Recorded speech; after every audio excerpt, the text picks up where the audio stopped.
Welcome to episode 2 of the PDS podcast. We have an amazing show or an awesome show planned for today. But before we get started, I just wanted to take a moment to thank our sponsor for today's episode, Miracle Dent Repair. We'll hear more about them a little later in the show. And also, if you're watching us live right now, that means you're one of our valuable Facebook supporters. So shout out to you and thank you for supporting the PDS podcast. Now let's get started. Our special guest tonight is Travis Farncombe. Travis is a storm chaser, the founder of Highways and Hailstones, and one of the filmmakers behind the brand new movie 13 Minutes. He collaborated to develop the story, as well as produced and executive produced the film. Welcome to the show, Travis. Thanks for joining us. Thanks for having me, guys. Nice to be on. How's the last few weeks been for you? Bet it's been a bit of a whirlwind. Oh man, they've been wild. Yeah, it's I think that the biggest part of it for me is just the weather community. Like as a storm chaser, as a member of the weather community, the responsibilities that come with releasing a tornado feature film weigh very, very heavily. So kind of knowing that this was coming, also knowing that, not too many folks really knew it was coming until everyone kind of blasted by the trailer launch, and then it was suddenly out in the world that this film was coming up. It's been fun, but definitely a whirlwind is the right word for it. I think, there was only a couple of us that kind of knew beforehand that the movie was coming out, so we were trying to secretly be excited for it. But once that trailer dropped, I think we were all sharing it around and boosting the hype a little. Yeah, and we all appreciate it. It's been crazy. Like the film has been 4 years in the making. And I think that it shot pre-pandemic, and then we did all of the post-production and visual effects and sound during the pandemic, and then here we are coming out the other side, hopefully, and the film is being released. It's been an amazing ride for me, and I just hope that we've done Tornadoes proud. Well, coming from me personally, I'd say you have. And I enjoyed everything about it. Yeah, so for those that are watching that don't know, there was kind of a pre-theater live release the other virtual day. Premiere. Virtual premiere. That's the word I was looking for, which we did get to be a part of to see it. So if you haven't seen it yet, definitely mark your calendars for, I believe it's November 5th that it comes out in Canadian theaters. That's right. Select Cineplex on November 5th in Canada, and then it will be out on VOD, video on demand, on later in the month, November 19th. So awesome. Perfect. Yeah. It's a film for theaters, though, so if you got one near you, go see it in a theater. But definitely it's an experience no matter where you see it, I think. Absolutely. When I was sitting here watching it on this little screen, all I could think about was I wish I was in a theater watching this, because it definitely seemed like a theater type movie. Good. So yeah, you're a storm chaser, Canadian storm chaser, and you're also the founder of Highways and Hailstones. And of course, the writer and executive producer of the 13 Minutes movie. So that gives us an opportunity to have quite a bit of fun asking you questions throughout the rest of the show. Cool. I guess first, if we want to kind of focus on 13 Minutes and ask some questions about that, if Curtis wanted to ask the first one. What made you pursue film writing, or what was your drive behind wanting to write films? Yeah, so it's interesting. I've been involved with one other picture previously in an executive producer capacity, and that was produced by Lindsay Gosling, who ultimately she wrote and directed 13 Minutes, and alongside Karen Harnish, our other producing partner. So I kind of got together with Lindsay after our first film, Introductor, had some success critically, and I said, all right, next one's got to be a tornado film. Let's do this thing. And we got together and we said, okay, how are we going to do this? And we decided that, there's lots of tornadoes out there that are a lot of fun, and some of them are a little bit goofy. And we wanted to do one that was real. So we said, let's find a way to do this that hasn't been done before. And kind of incredibly, the answer to that was to focus on the communities that are impacted by tornadoes, because all the other films out there love the storm chasing angle. And in 13 minutes, we said, you know what, we have to talk about communities. This is a disaster film, and at the heart of a disaster are the people who are impacted.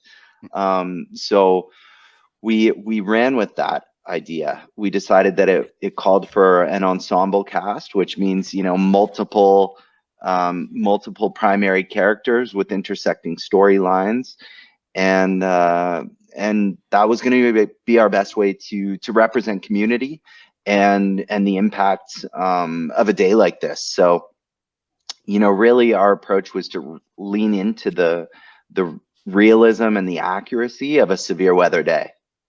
Awesome.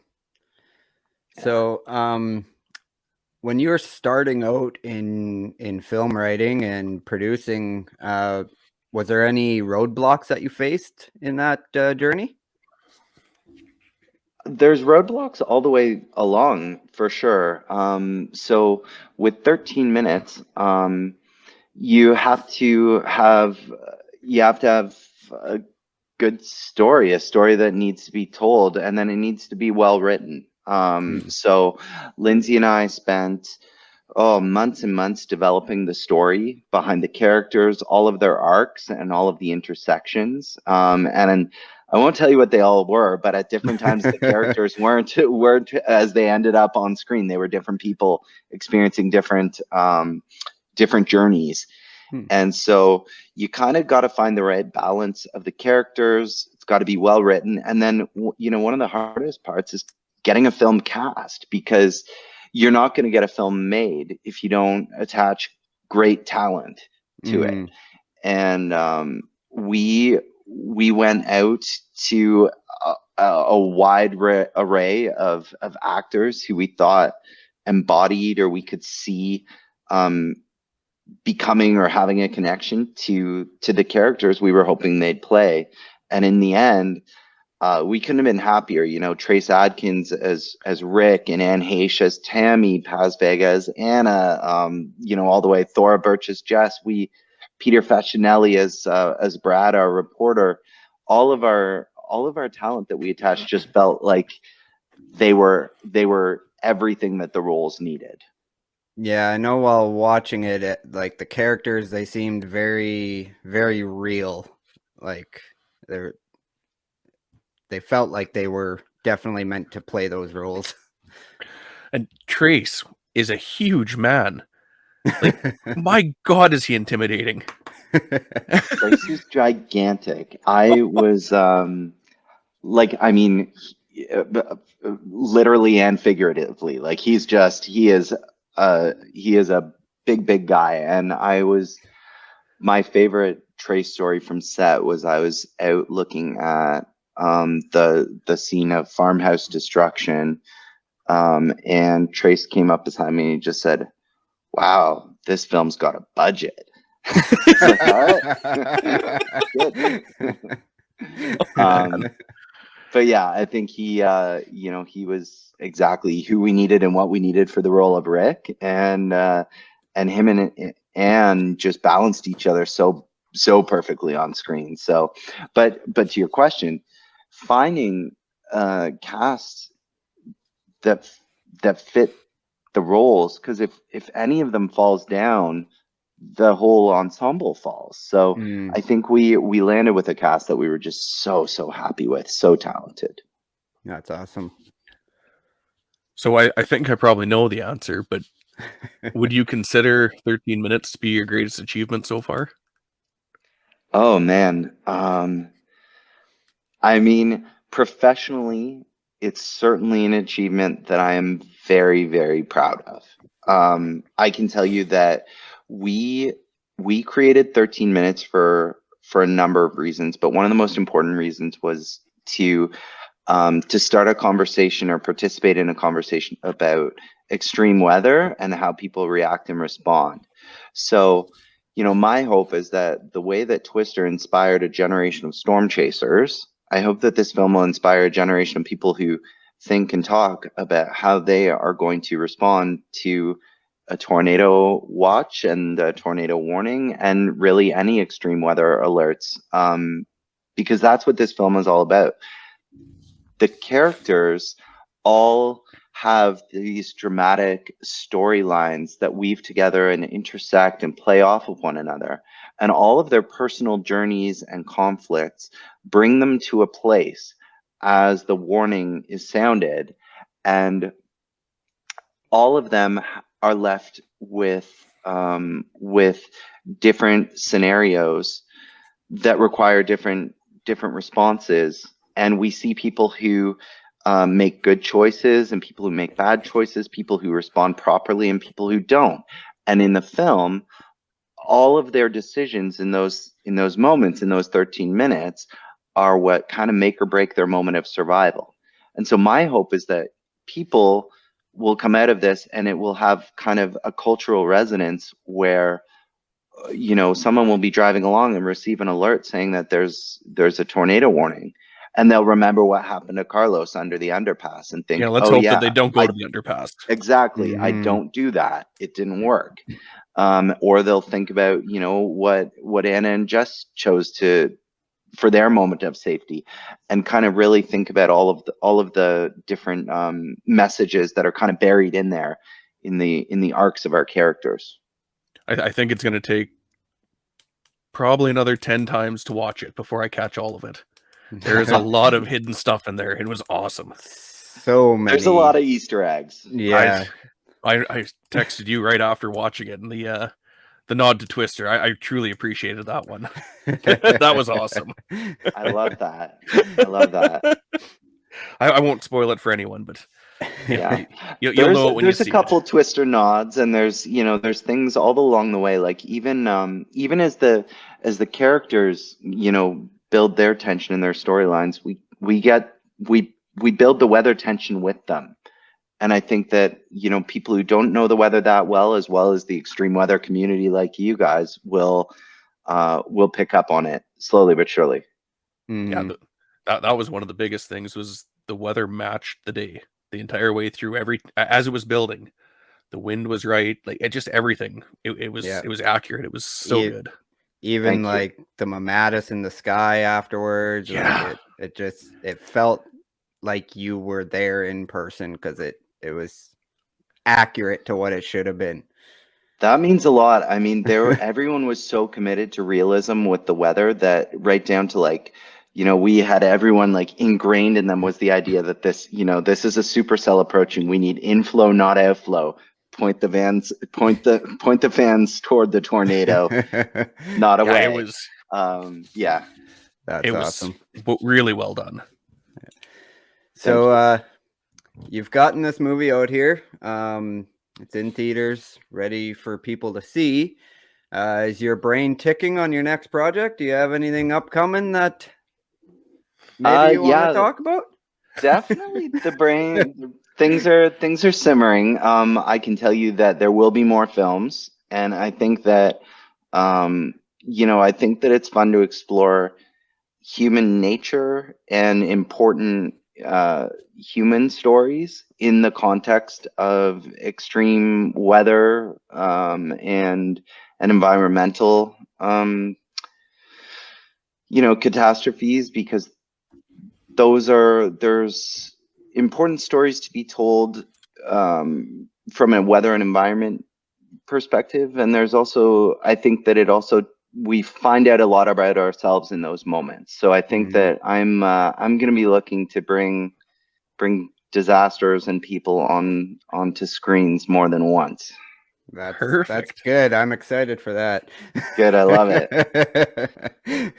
So that being said, what film from your past or that you've seen has inspired you the most to make these types of movies? Oh man, that's a good question.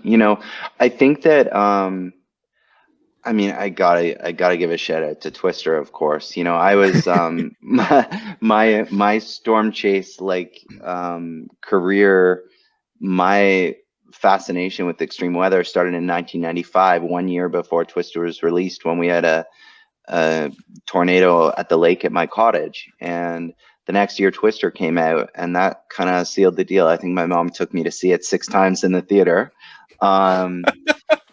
And yeah, I mean, it's a movie that just resonates today. It's such a great action film. Did you have the extended cab, long box red Dodge 3/4 ton? I wish.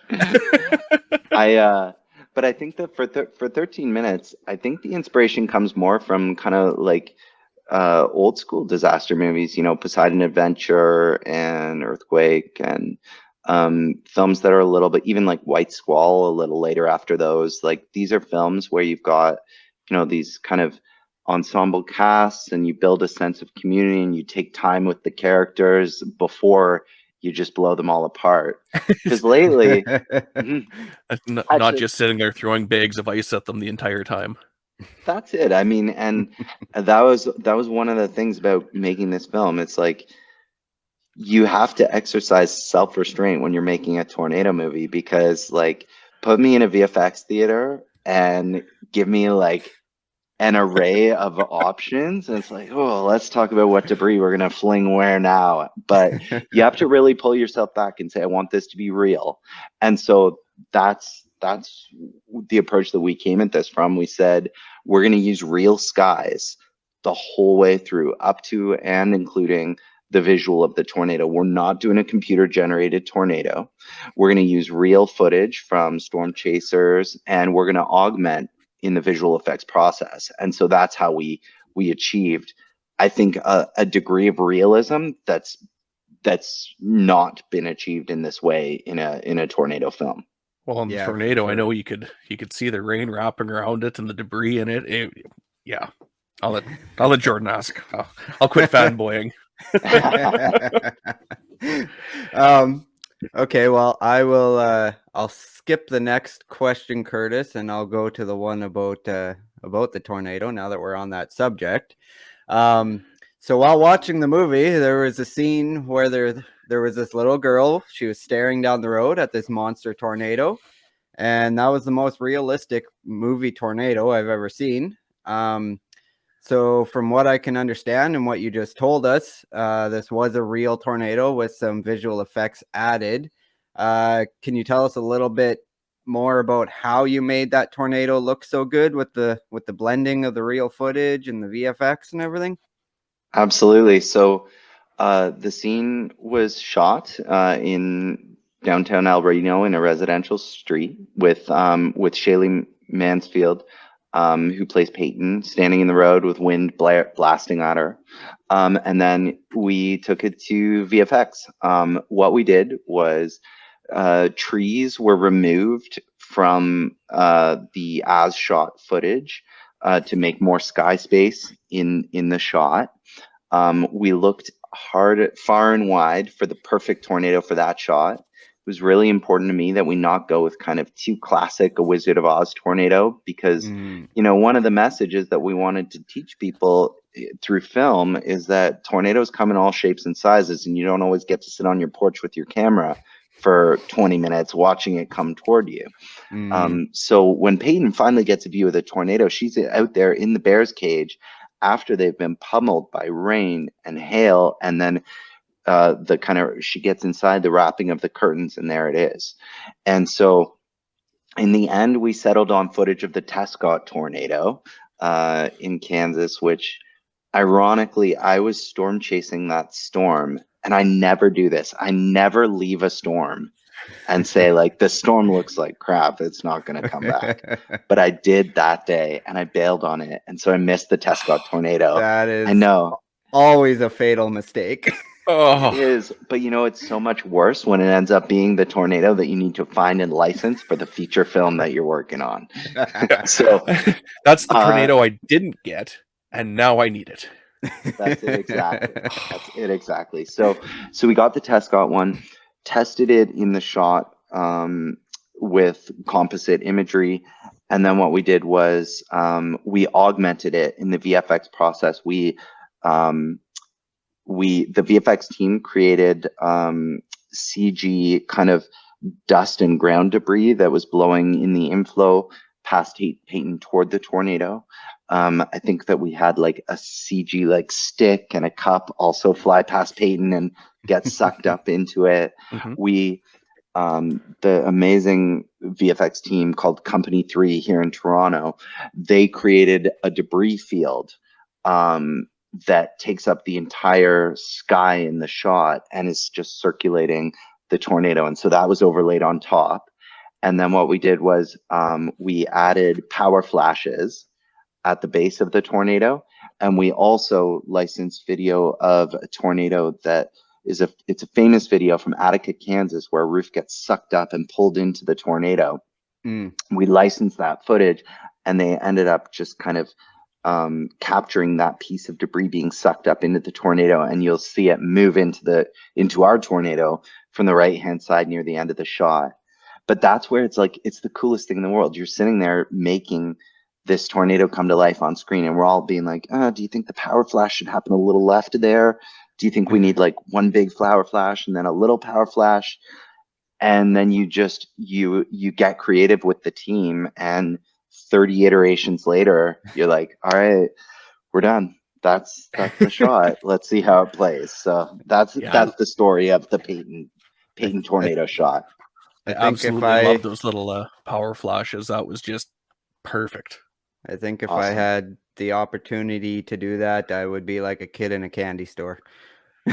Jordan, I was totally a kid in a candy store. And it was similar, like once we get into some of the tornado impact sequence where the house is being torn apart and they're in the freezer and all kind of, and actually one of my favorites is in the cellar. Halfway through the tornado sequence, you hear kind of a pop, and there's this drain in the cellar, and then the hay starts to swirl around the cellar, kind of snow-like.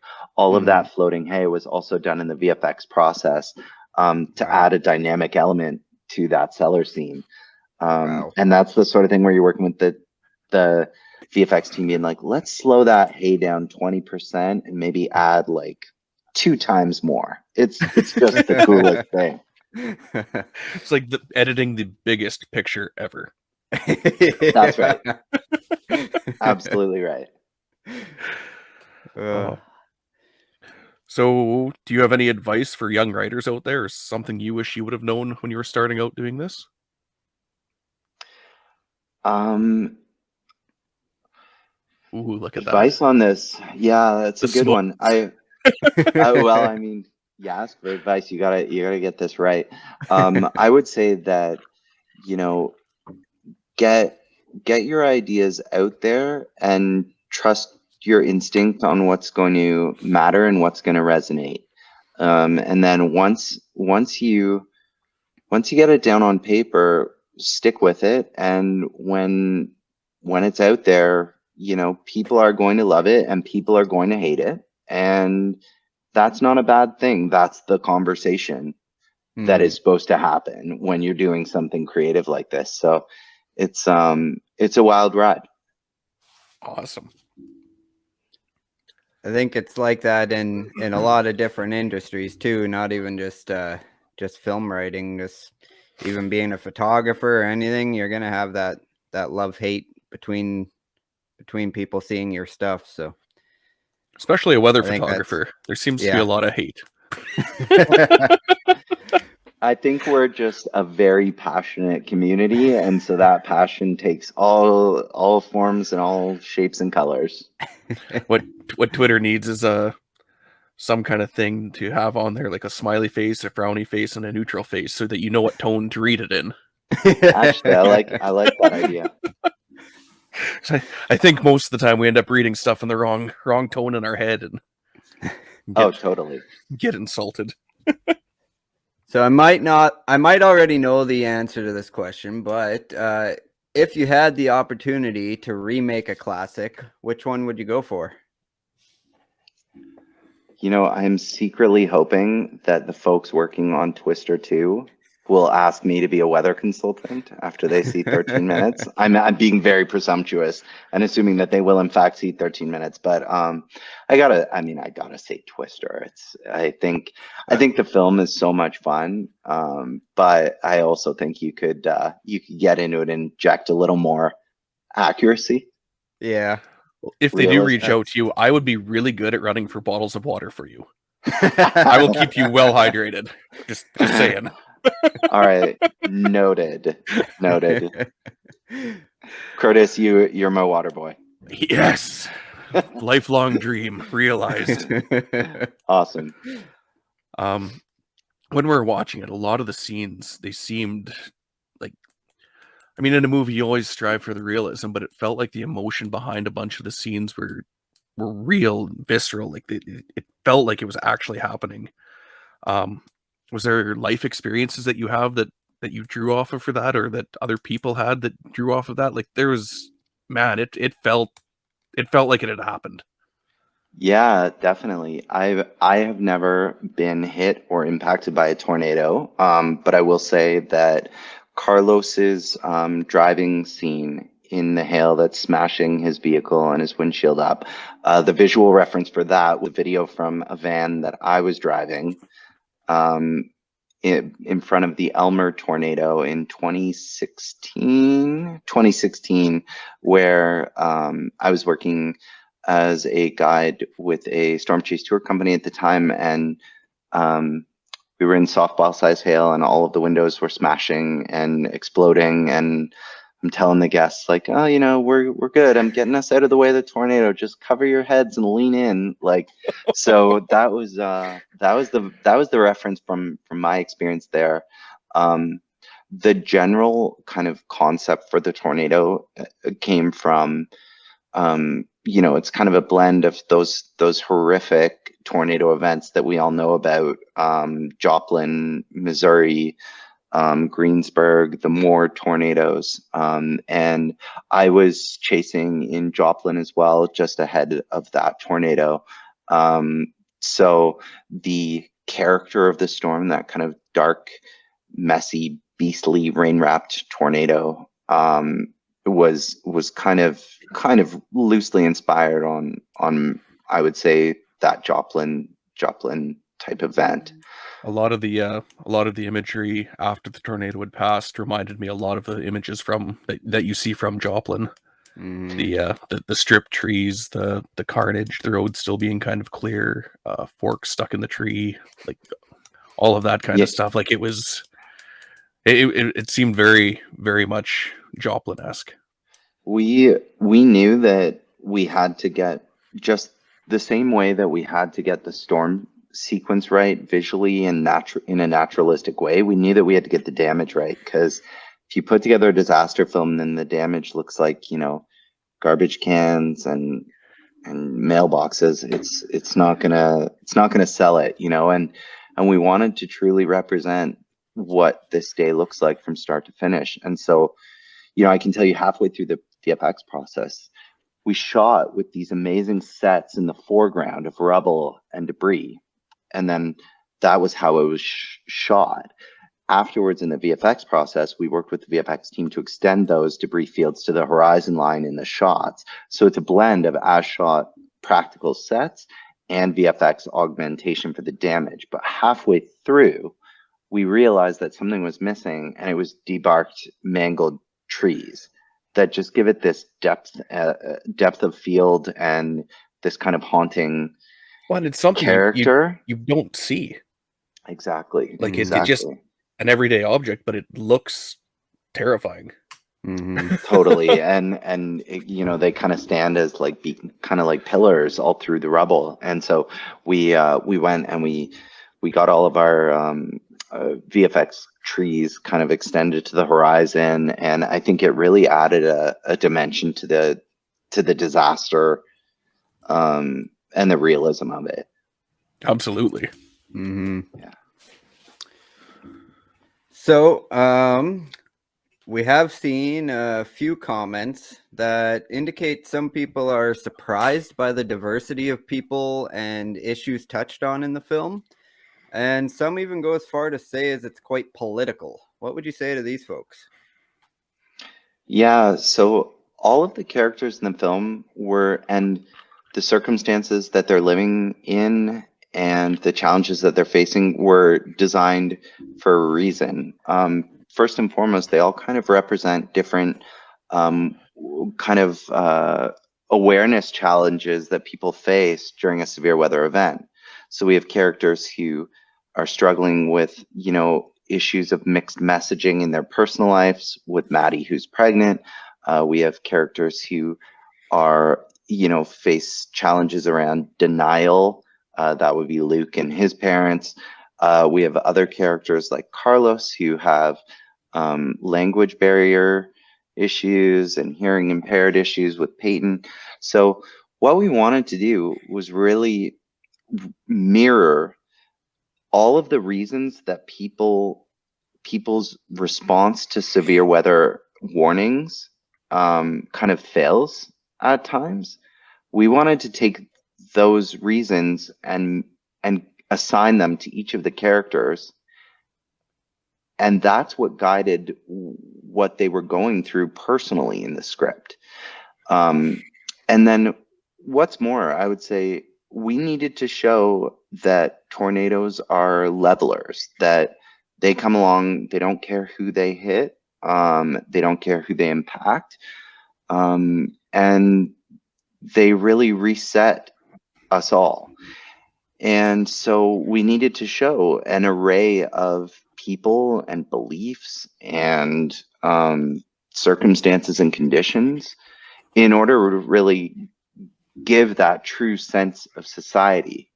And we didn't want any of our characters, we didn't want to villainize any of our characters or actually really editorialize on their points of view too much, other than to say we're all different and we all have different points of view.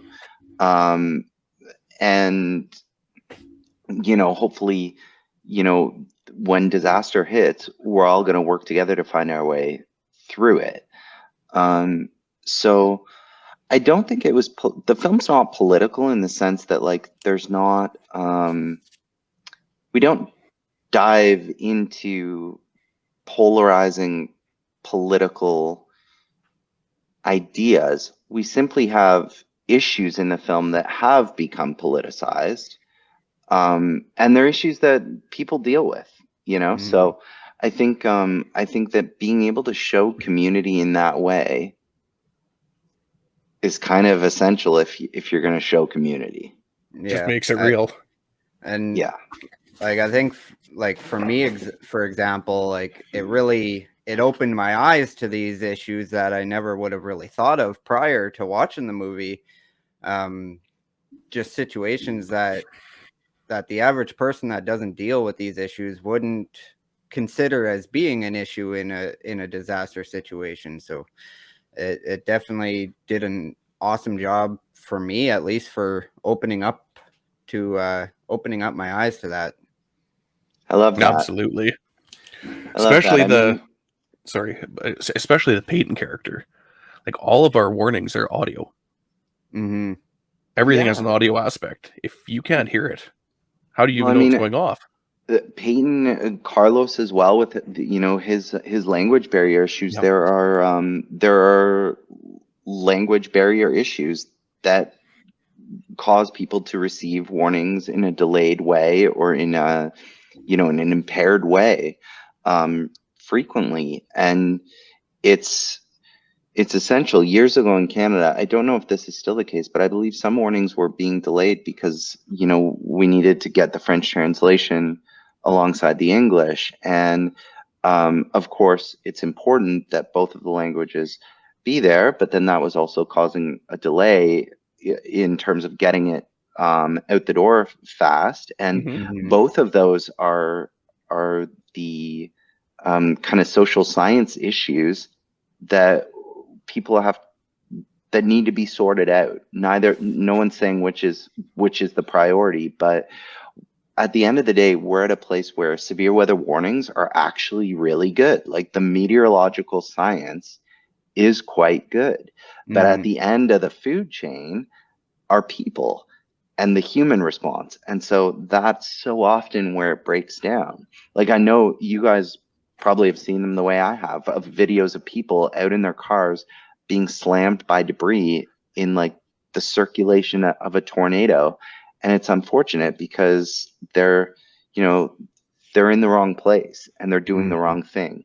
And it's probably not the warning that got them to that place. It's probably that the social element of it, the human element of it. So that's really what this film is designed to get people thinking and talking about. I think you did a tremendous job about that. Absolutely. I think that's about it for the movie questions. Is there any Easter eggs you want to give us? Oh, let me think about that.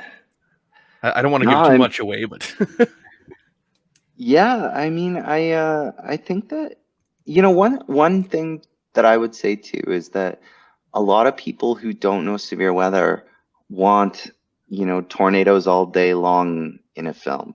But the reality is this is the way it goes. You have blue skies that create instability. You get a towering cumulus field, and then, you're approaching supercell, and then boom, if you're unlucky enough, you get the tornado. And the tornadoes, these aren't hurricanes, they hit hard and fast. And we wanted to just get all of that right and be like, this film is not going to show tornadoes in a way that they don't exist in the world and in a way that they don't impact us and devastate us when they hit, The way that Twister inspired Storm Chasers, I really hope that this film inspires people to be weather aware and weather smart and get themselves educated and have a plan. And I think it will. I really do think it will. Absolutely the goal. So. All right. Well, we are going to take just a quick break here, and we will be back in one moment. Hail damage. It can happen at any time, and when it does, bring it to the hail repair specialists at Miracle Dent, because dents are what we do. Our paintless dent repair process maintains original factory finish with no repainting or parts to order. You'll have your vehicle with its original factory paint back in no time like it never happened. If Mother Nature has put a dent in your summer, come to Miracle Dent Repair. Dents are what we do. All right, we're back. That almost made us feel like we're legit. That was a real commercial. Makes me want to go drive into some hail. Me too. I miss that sound. You need a Helicity for that. No, I've got a rainbow wagon, buddy. We're good with the minivan. So speaking of that, we've talked quite a bit about your movie and your passion for film writing, but on top of that, you're not a terrible storm chaser. I try not to be. So, what do you enjoy most about it? Oh man, I love that question because I think that it's like the answer is always poetic. Like, storm chasing is like the most. It's the most sensory experience you can have on this earth. Like, stand out on the open prairies and have wind rushing from behind and thunder cracking. You can hear the hail roar, and you're watching this like mountain of a supercell out in the distance in front of you. It's like, if you ever need a good dose of humility, like that's the way to get it. So I just think there's something so beautiful about nature, and it's so powerful. And I don't know, for me, you of course never want to see it impacting people. And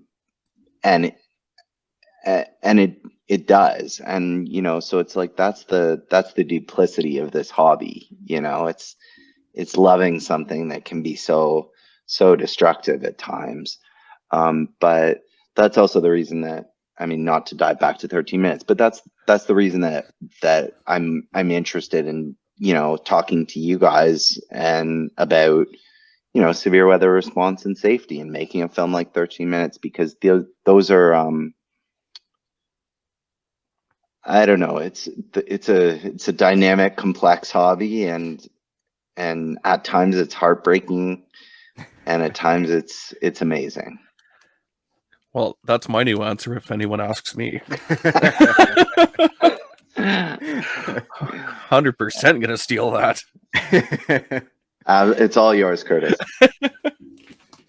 So, how'd you get into storm chasing?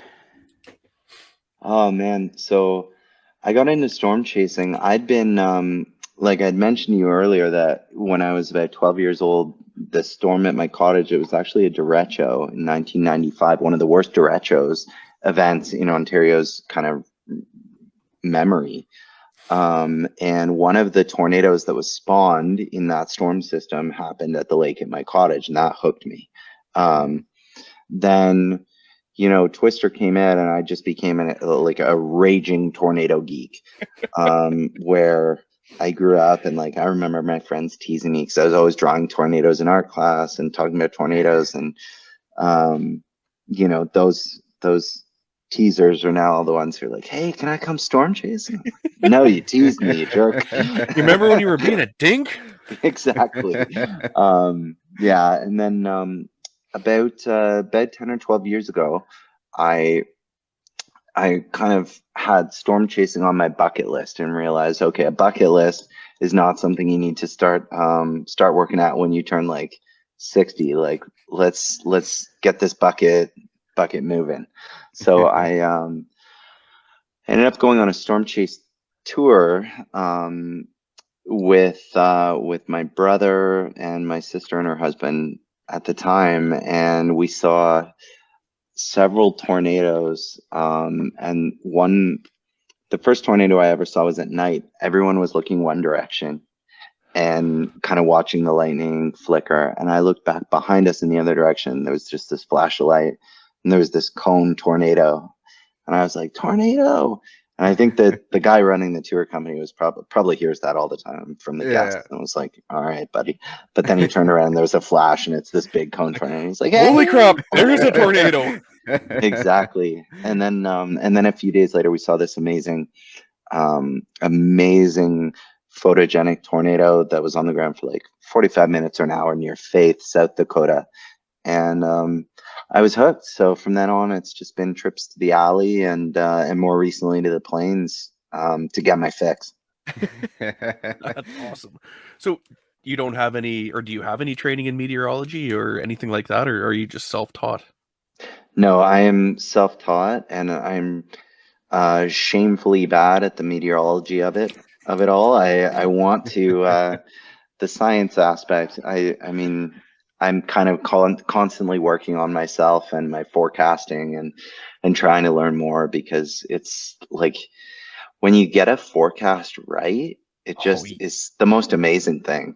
Yep. It's like hitting the jackpot. Yeah. Maybe it wouldn't be Absolutely. so fancy if I got them right a little more often, but that 1 or 2 times a year, man, it's like a kid in the candy shop. No, absolutely. Like I was mentioning to you guys earlier that like I'd seen photogenic tornadoes every year in my chase career until 2017, when I put out this tweet that jinxed me. And then it was like dust swirls and not much else for a few years. But then this summer, a beautiful condensed tornado in Saskatchewan. And when that happens, it's just like it's all worth it. Like you work so hard for that 15 minutes, 20 minutes, 45 minutes, or whatever it is that you've got that tornado on the ground, and it's just it's spectacular. Mm-hmm. It seems crazy that we put so much time and effort into something that lasts minutes. It does, but like it's so few people on this earth have seen a tornado and been able to see it safely and in a responsible way. And so to be one of those people who knows how to do that. And whenever anyone asks me about storm chasing, I always say, like, it's if you want to storm chase, find your way into it responsibly. Go with someone who's experienced. Join somebody who will take you, who knows what they're doing, who's done it before. Don't get out there and do it, because it's it's not for the faint of heart, and you can get yourself in a bad spot if you don't know Really your stuff. quickly. So yeah, Absolutely. What would you say is one misconception that many people have about tornadoes? Misconception about tornadoes. Good question. I think, I'm going to go back to that idea that, people think that there's this idea that tornadoes look like the Wizard of Oz, and all of them are that like Dodge City DDC perfect cone that you see from 30 miles away. And believe me, like you guys know it, they're not, most of them are rain wrapped. A lot of them are brief. Some of them are dust whirls without any condensation above them. And so the idea that you're always going to have this kind of photogenic classic tornado is just not true. And I can tell you, like, when I'm chasing, if I'm on a storm now, and like you guys are parents, I'm a parent now, like I won't, if it's a big beastly HP supercell, I just put myself way out in front of it and just enjoy the structure of the storm, because I have no interest of being in the bear's cage with a beastly rain wrapped tornado anymore. It's I don't like to be scared. If I can't take pictures of it, I don't need to be there. I'll get out where I'm out of the rain and away from it, and there's no point in being in the crop. I'm not gonna. Pictures are fun. Yes. Yeah. Absolutely. I don't need new windshields. I don't have a Helicity. So, what's your favorite setup to chase? Structure, tornadoes, northern lights? It's tornadoes. It's tornadoes. I like. Do you want to think about it for a second? No.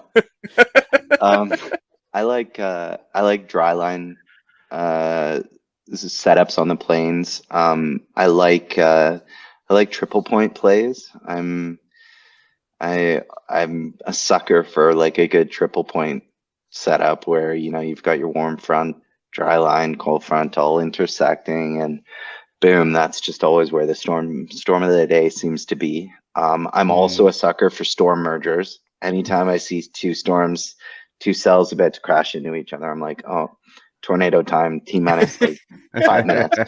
And then I can tell you too that like as of late, to the point about like not enjoying being embedded in the core of a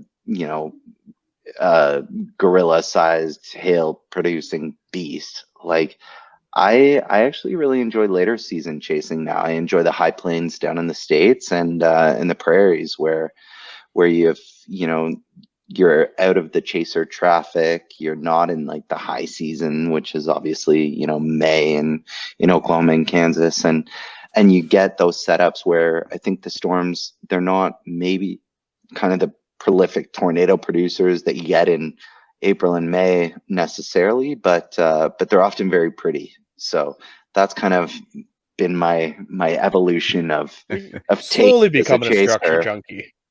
Yes, that's right. That's right. So you mentioned chaser traffic there. Do you feel like chaser convergence has significantly impacted storm chasing in recent years?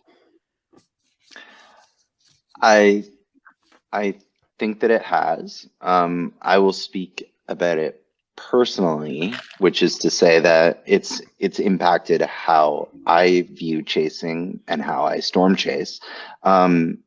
Personally, I consider chaser traffic and convergence to be just as potentially dangerous as any element of the storm. So when I'm out there, I'm considering obviously what's happening on my computer screen, on radar, on satellite. I'm also obviously looking at the window at the storm in real time. I'm considering the amount of chaser traffic. And I personally always know what my escape route is going to be. I try never to find myself in a position where I'm kind of being like, oh, where am I going to go if there's an issue? I always want to know in advance.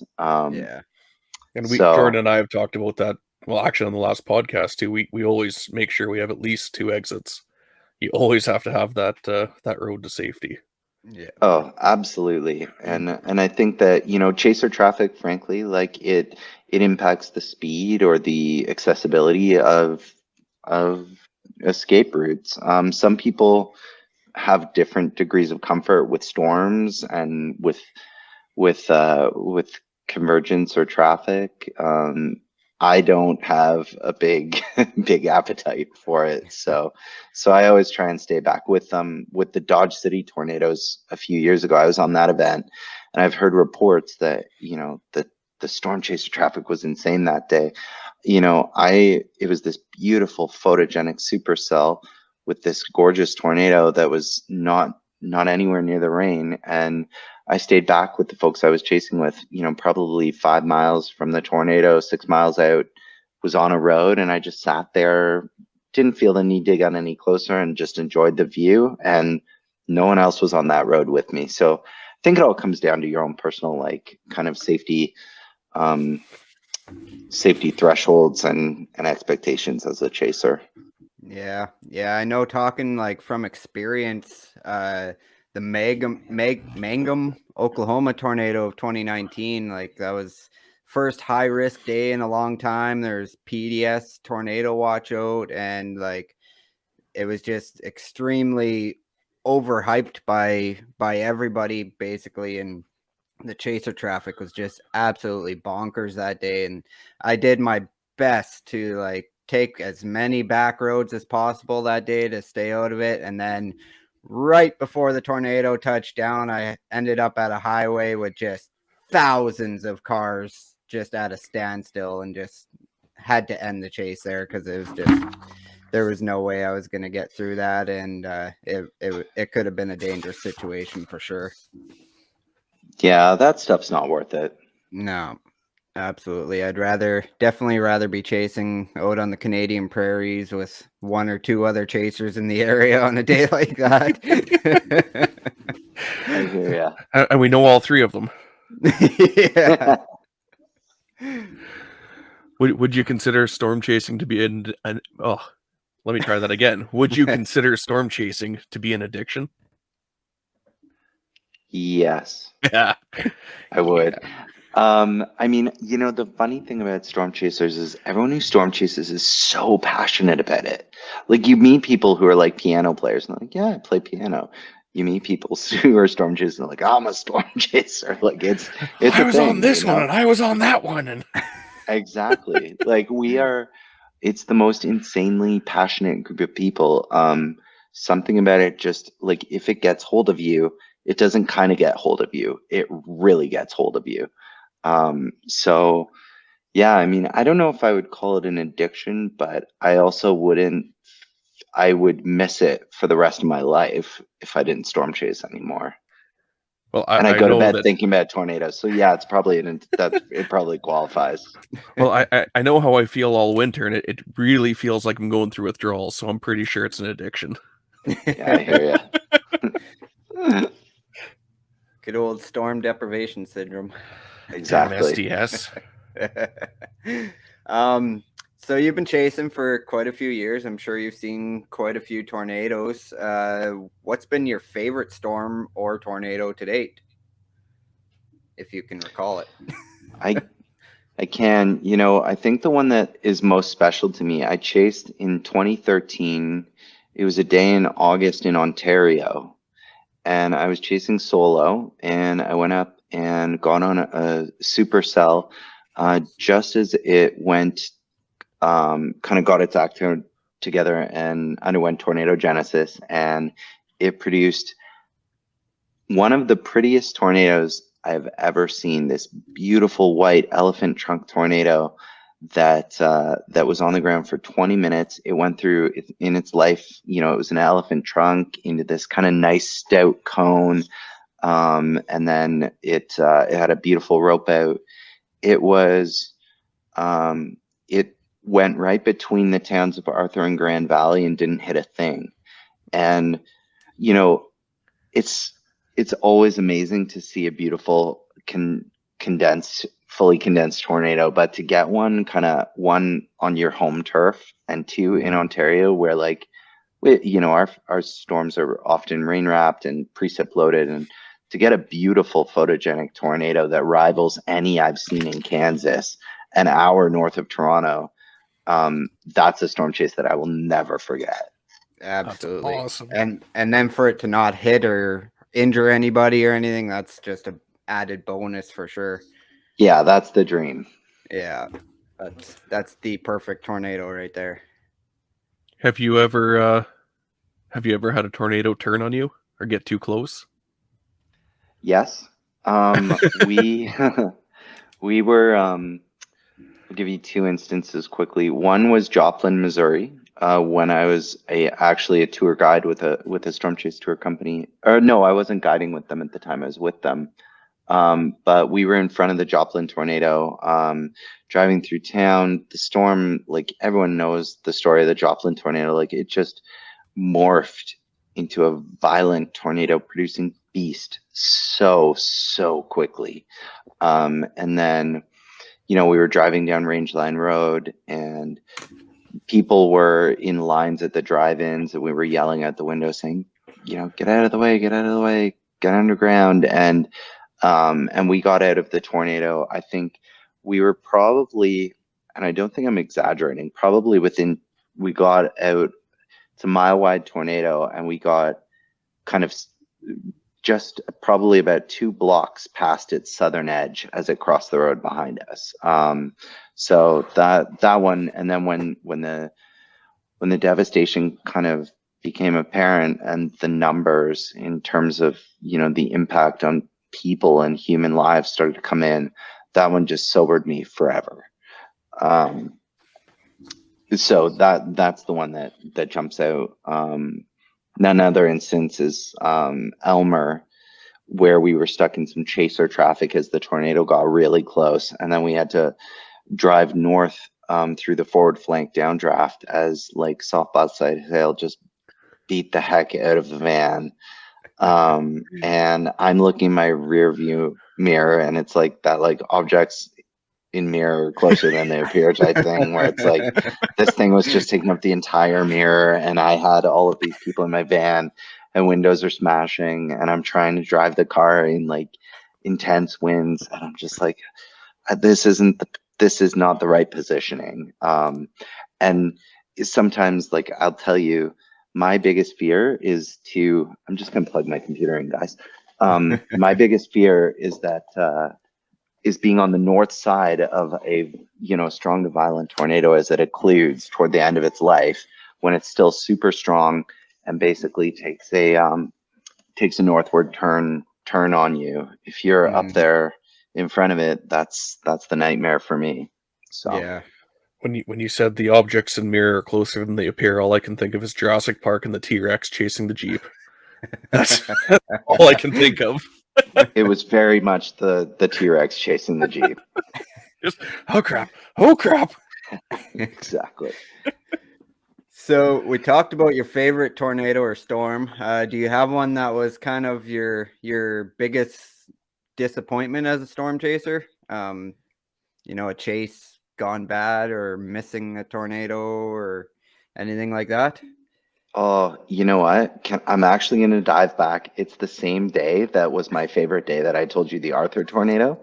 I got the tornado footage like of a lifetime. Like, I don't think I've actually been closer to a photogenic tornado than I got to the other one. Like, I crept right up on it. I had video of like, the condensation swirling at the base. There were like seagulls coming up off the fields. Like, it was just incredible footage.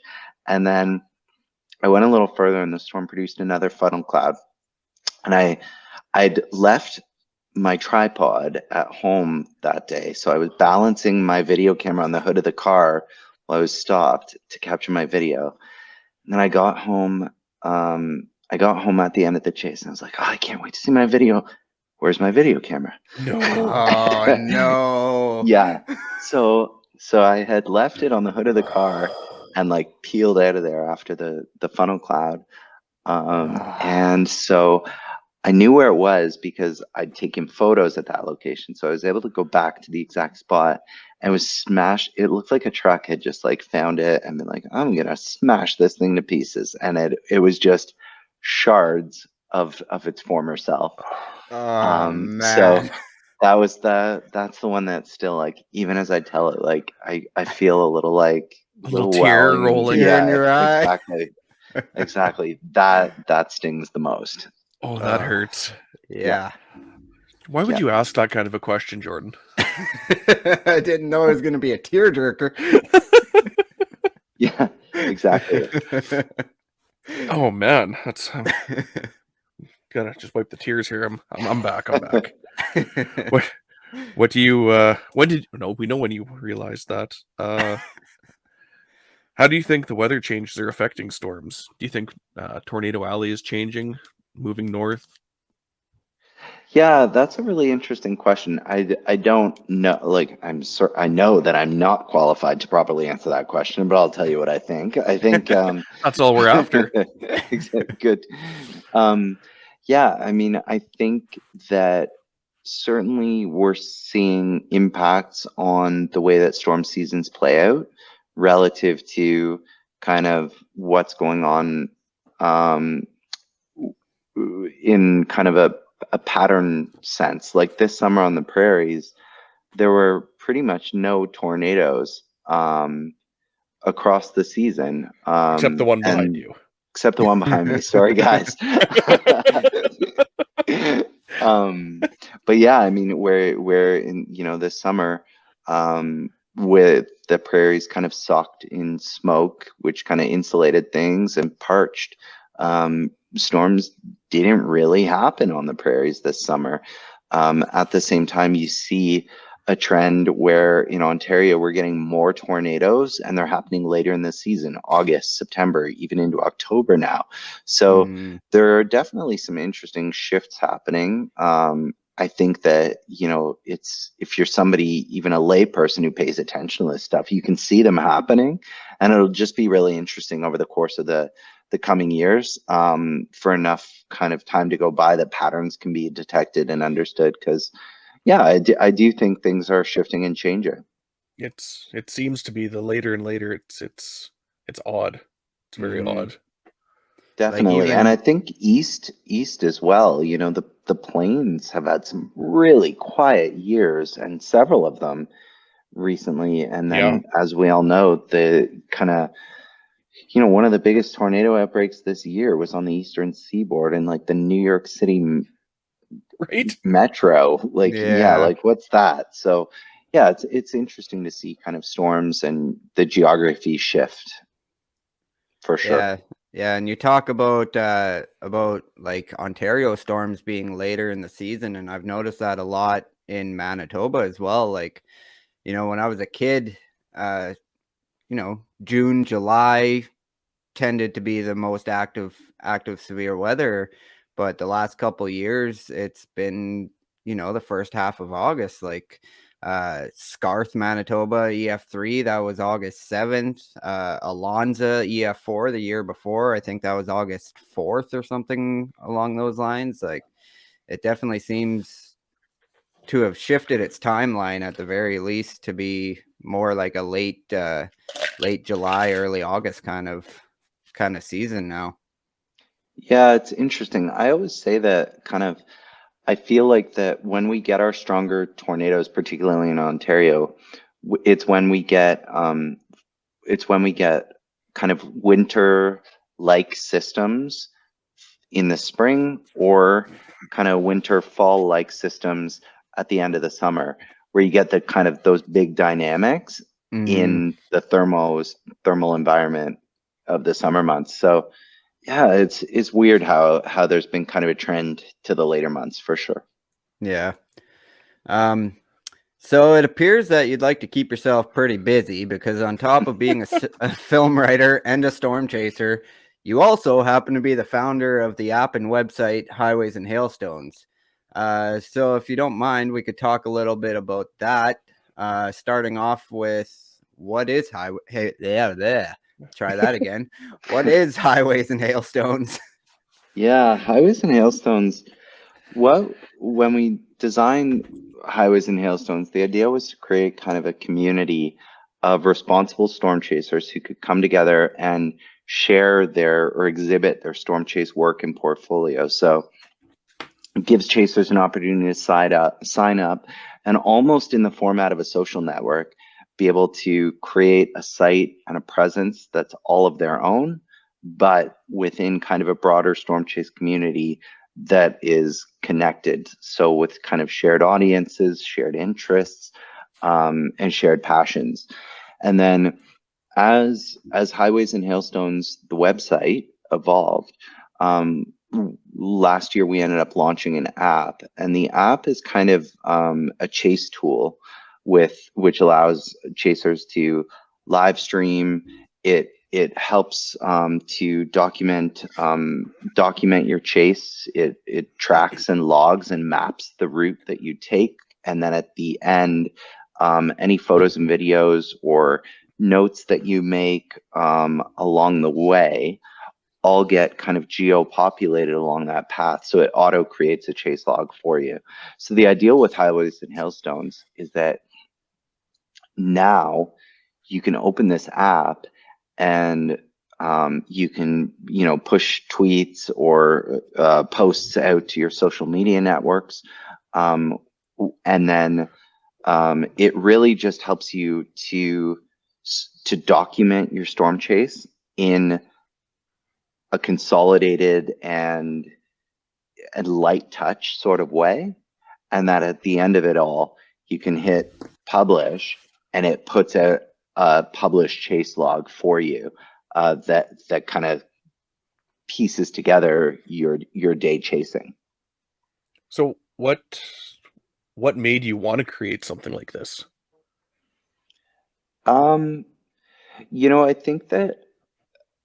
think that storm chasers, like all of our work, is interesting and unique, but all of us do this for a million different reasons. But one of them has to be to capture, these beautiful shots and incredible videos of extreme weather, and we want to be able to share that, and we want to be able to share it with each other. So I kind of think the idea that maybe I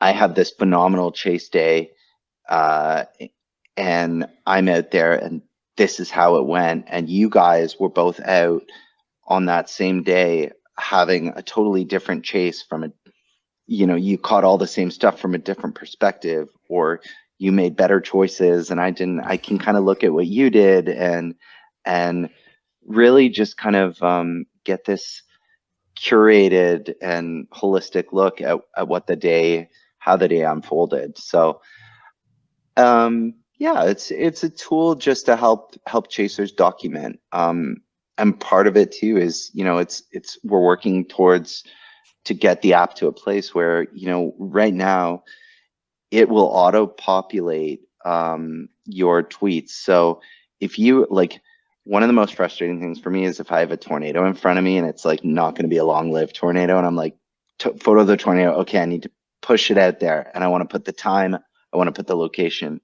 I want to put the place, and I want to tag like the local NWS or EC office or Northern Tornadoes Project or what have you.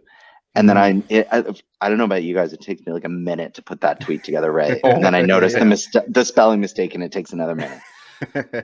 Anyway, the bottom line is with the app, it's got all of those kind of auto-populated for you, so you can just take your photo, tap on the ones that you want included, and boom, it's gone. It takes like 10 seconds. It's it's my favorite part of the whole tool, Yeah, adding hashtags is the thing that I hate the most. It's like, you know what? I'll just keep the picture for myself. I'm not even going to share it.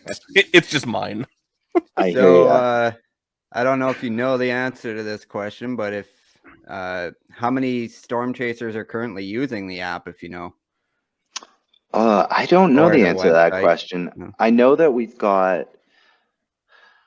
I think we've got a couple or a few dozen who have now got web profiles on Highways and Hailstones, and then more people who use the app besides that, but haven't yet created their site. But I mean, I would say that, if you've got a storm chase audience, certainly Highways and Hailstones is the app does make chasing easier. It's free at the moment, so get on that while it is. And it also allows you to live stream and puts your live stream out there for your audiences. You can get your live stream up on your own social accounts, which is unique too. So it's a tool that is it's there for chasers to help make chasing easier and better. So go for it. Take a look. So is there you've got the map for the chasers and the tracking for the chasers. Is there a map that their friends, family, or followers can follow along on their chase with?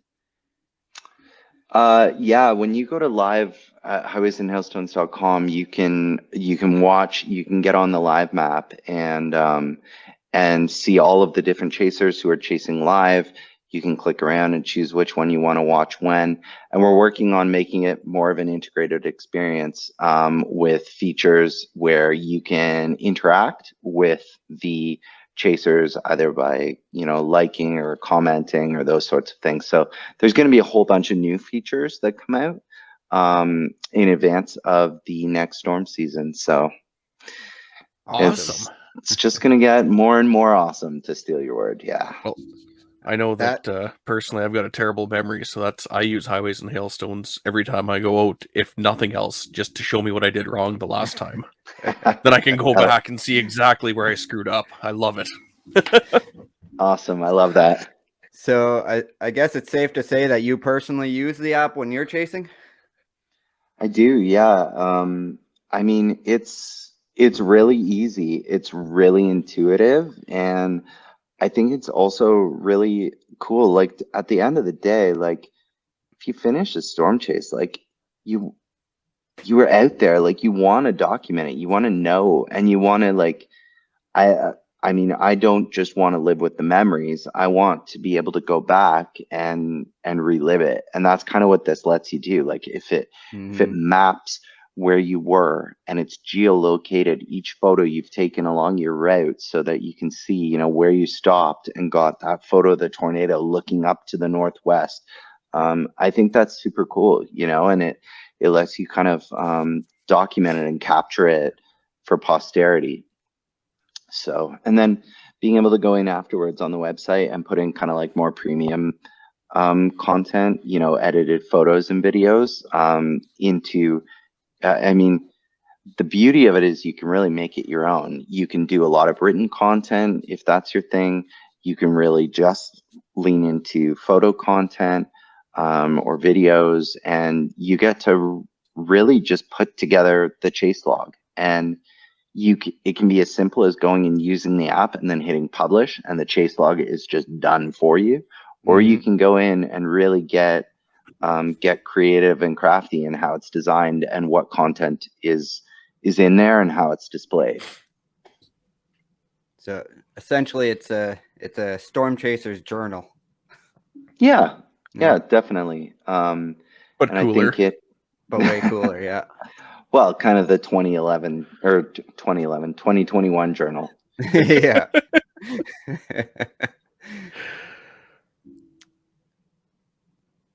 Are you waiting for me? Want to ask the next one? Yep. I don't even know where you're at on your list, buddy. How has the storm chasing community responded to the app, and have they given you much feedback?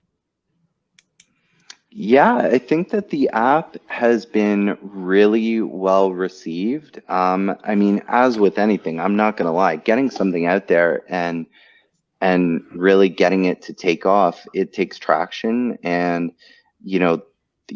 developing a user base is exponential. So our hope is that year after year, people realize that Highways and Hailstones is a great tool that does nothing but make your storm chase documentation easier and better. And I think the feedback, excuse me, guys, is the feedback's been great, but really the bottom line is we're listening to the feedback. So the idea of being able to make it a little more interactive, make it a little more connective, has been some of the feedback, and that's stuff that we are going to be going to be working toward coming up on the next season. So it definitely seems like this app is kind of designed to make a storm chaser's job less overwhelming by bringing everything kind of into one app, so they can focus more on, you know, the chase and their surroundings rather than needing to switch between a bunch of different apps to check radar or get updates and warnings posted out to social media and whatnot. So do you think this app will make storm chasing overall safer and maybe avoid possible accidents or miscalculations that can sometimes occur when a chaser is overwhelmed? Yeah, I mean, to be honest with you, I think that it's important that when we're chasing, we're focused on the things that we need to be focused on. So, you know, that's the road ahead. That's the storm in front of us. And, you know, those are the kind of two obvious big ones. And so the more we can free up our time and headspace from our many devices and just be able to kind of really stay focused, stay grounded, and stay in the moment. Yeah, I mean, I guess that is helpful. The minute you lose situational awareness when you're storm chasing, you're in trouble. Yeah. If that happens to me, I'm bailing out. So I think that, you know, in this case too, being able to, like, even with that one feature I'm telling you about, where it lets you kind of populate a tweet with information and data points without, you know, in 10 seconds instead of taking a minute to do it. That's time that you're able to be looking up and at your surroundings and not down at your phone. So I think that all of those things are good things. Absolutely. I know, like personally for me, even just using the app throughout the season this year, it just made everything way easier. I didn't have to, you know, switch from app to app to app to check all these different things or get things out there. So I definitely think it has the ability to make chasing in general safer, because I know it can get pretty overwhelming, especially if you're chasing solo and stuff like that. Yeah, I'm glad to hear that. You're a big live streamer too at times, aren't you, Jordan? Yeah. Like it's got a live streaming platform that I've actually personally really enjoyed too, where I was never a live streamer before. No? But being able, I wasn't, but it's actually really enjoyable. I find live streaming, because there've been some monstrous audiences on there following along on my chases, where it's like, okay, I have to remember, like, not to sing with the music.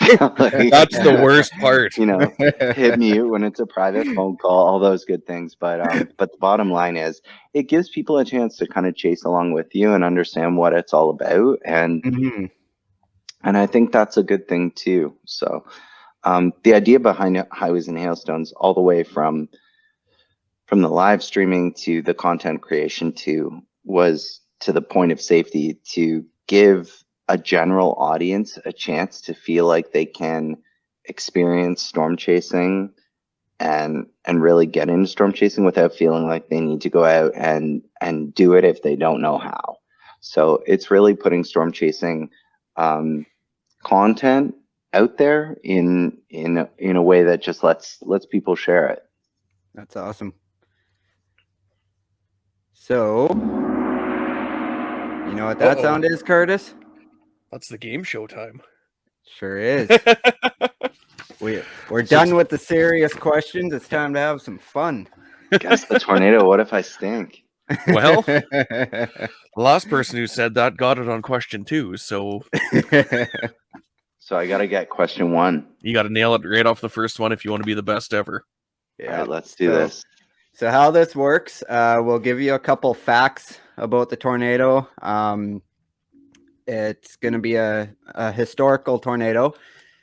And we'll scroll the facts kind of across the bottom of the screen so you can take a moment to read them, and whenever you're ready for the next one, you can let us know. If we get to the end of the facts and you still aren't quite sure which tornado it is we're talking about, we do have a couple lifelines that you're able to use, which basically just give you kind of more detailed facts about the tornado. And that's about it. So whenever you're ready for the first fact, just let me know. All right, hit me.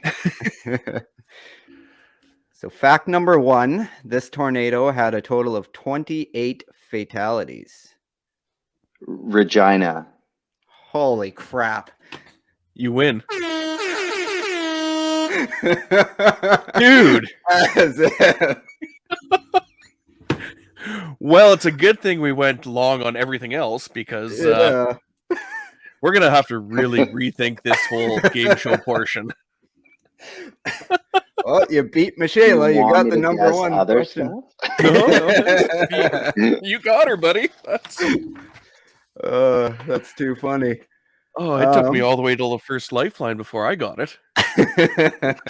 Was yours tricky? I'm gonna lie. You got to make them harder. This was supposed to be harder. Yep. That's too funny. All right, the gloves off for the next one. All right. This tornado had hard one. This tornado had air in it.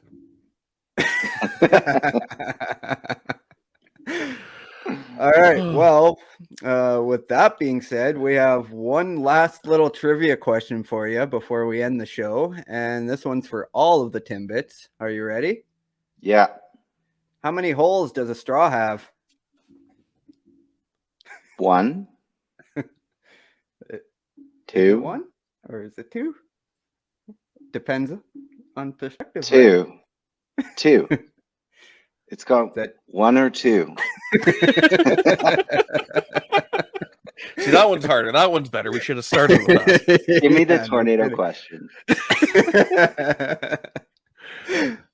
Well, before we sign off here, Travis, where can people find you on social media? Yeah, so I'm primarily most of my storm chasing is found on Twitter. So TJ Farncombe is me, and yeah, feel free to follow along. I'm active on there, and especially during storm season, or obviously, like we talked about, highwaysandhailstones.com is the other place to find me. Awesome. And you can follow along with Jordan and myself on Twitter at the PDS podcast. Jordan is at Manitoba's MB Storm Chasers on Facebook, Twitter, and Instagram. And I fixed my crap. So everywhere that I have a social presence, I am at 706 Photos now. It is one name everywhere, finally. Awesome. If you would want or like to subscribe to the show on your favorite podcast app, and if your app lets you, please leave a review. That lets us increase in the search engines and the numbers, and just helps us all around. So make sure you become a supporter on Facebook if you want to watch the next show live. And speaking of the next show, Curtis, if you want to bring that up on screen. So yeah, next show we'll be recording live on November 16th with special guest Aaron Braden Morso. So make sure you tune in for that if you're a supporter, or if not, it will be published the following Saturday. And yeah, with that being said, that's the end of the show for us today.